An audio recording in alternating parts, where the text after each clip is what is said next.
भरे मंच पर अखिलेश यादव को पहली बार गुस्से में देखा गया। वो अपनी ही पार्टी के एक नेता पर चीखते हुए उससे धक्का देते हैं और ये वही वक्त था जब अखिलेश यादव मंच पर बच्चों की तरह फूट फूट कर रोने लगे। तुम मुख्यमंत्री हो, तुम चाहो तो बचा लोगे इसको। मैंने कहा नेताजी मैं मदद करूंगा। आपने कहा कि मुख्यमंत्री चाहेगा तो ये बच जाएगा। मैंने कहा प्रजापति मेरा कहना का मानता है। फिर आपका दोबारा फोन आया मेरे पास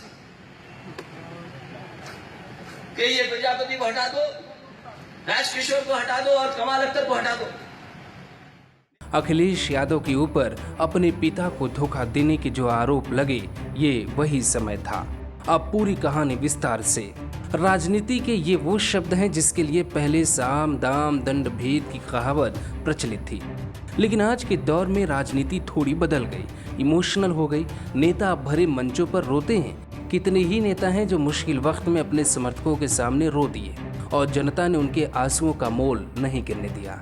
मतलब राजनीति में हर आंसू की कीमत होती है, लेकिन ये कीमत अखिलेश यादव को नहीं मिल पाई। वो घरेलू कलह के बीच 2017 विधानसभा चुनाव से ठीक पहले अपने पिता मुलायम सिंह यादव की मौजूदगी में भरे मंच पर रोने लगे, लेकिन उनके आंसुओं से उन्हें क्या मिला?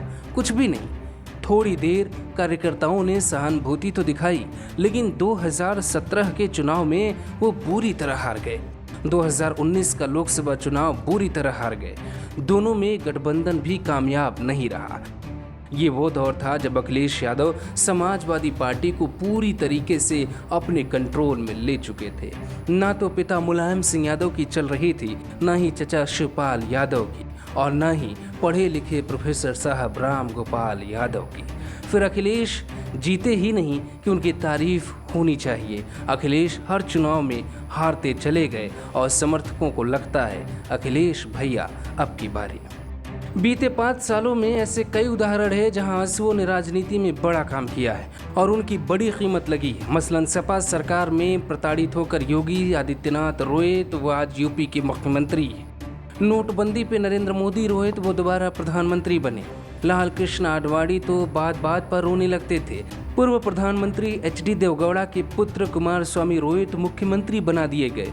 ये तो बड़े नेता हैं। किसान नेता राकेश टिकैत हाल ही में गाजीपुर बॉर्डर पर रोए तो किसानों की भीड़ इकट्ठा हो गई और एक समय खत्म होता दिख रहा किसान आंदोलन दोबारा खड़ा हो गया। लेकिन अब सवाल उठता है कि समाजवादी पार्टी दोबारा सत्ता में क्यों नहीं लौटी? अखिलेश यादव जब से मंच पर रोए हैं तब से उनकी स्थिति और खराब हो गई। पहले परिवार टूटा, पार्टी टूटी, फिर सत्ता चली गई और अब उसी सत्ता में वापसी के लिए वो प्रयास कर रहे हैं, लेकिन ये प्रयास ट्विटर पे ज्यादा दिखता है। 2017 से अब तक जमीन पर किसी मुद्दे को लेकर उन्हें लड़ते नहीं देखा गया। एक सशक्त विपक्ष की भूमिका निभाने में अखिलेश यादव योगी आदित्यनाथ से पीछे दिखाई दे रहे हैं। अब चुनाव नजदीक है और अखिलेश यादव एक्टिव हैं, लेकिन छोटे छोटे दलों से गठबंधन की बात चल रही है, क्योंकि 2017 में कांग्रेस से गठबंधन कामयाब नहीं हुआ। 2019 में मायावती के साथ गठबंधन में भी उन्हें नुकसान नजर आया। 90 के दशक से यूपी की सत्ता में बार बार काबिज होने वाली समाजवादी पार्टी के लिए ये पहला दौर था जब अखिलेश यादव के हाथ में पूरी तरह से पार्टी की कमान थी।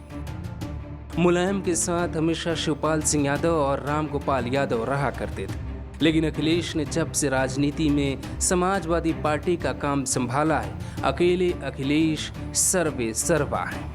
एक कहानी है जिसका कोई सबूत तो नहीं मिलता, लेकिन कई अखबारों और वेबसाइट पर उन खबरों का जिक्र किया जाता है। शिवपाल सिंह यादव ने 2014 के लोकसभा चुनाव में करारी हार के बाद मुलायम सिंह यादव के कान में कहा था कि भैया अखिलेश यादव के हाथ में समाजवादी पार्टी पूरी तरह से नहीं दी जा सकती।